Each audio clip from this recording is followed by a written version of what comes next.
Good day, welcome back to Harcourt's Living. Still with me is Gerrie Vorster, General Manager of Cape Holding Home Loans.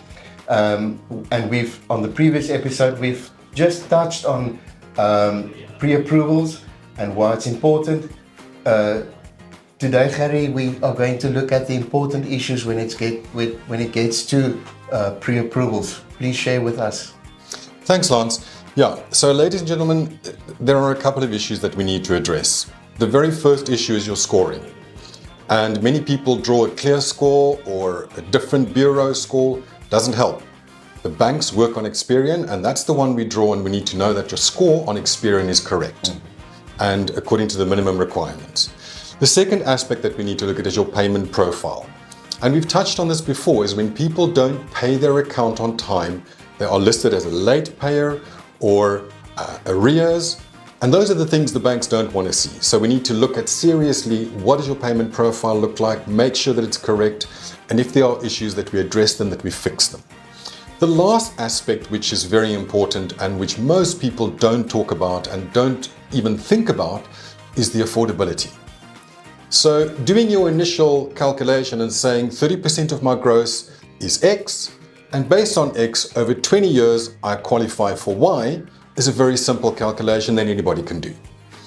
But then once we've calculated that, what does the affordability look like? And this is where it becomes a little scary. Oftentimes I see clients who earn a substantial income, but then I look at the credit profile, and the list of accounts and personal loans and credit cards and retail accounts goes on and on and on and on. And that bites into and eats into the disposable income. So you may qualify based on 30% of gross for a 2 million rand bond.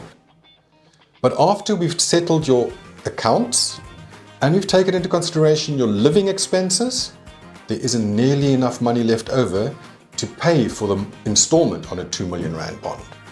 And that calculation is critical because we have to adjust the qualification based on the disposable income.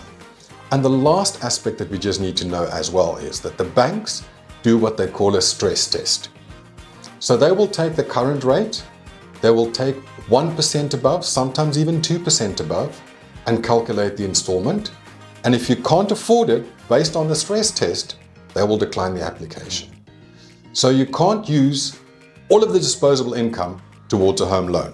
There has to be a factor built in for a stress test. And those are the things that we look at for you to make sure, again, that you're not disappointed when you go and buy your property. Wow, thanks so much, Gerrie. I think it will get a lot of new buyers to think twice before they buy that fancy car instead of buying a property. And that is why we are here at Harcourt's Brackenfell, merely to assist you, to provide you with service. It's so much more than just selling you a home or just buying a home.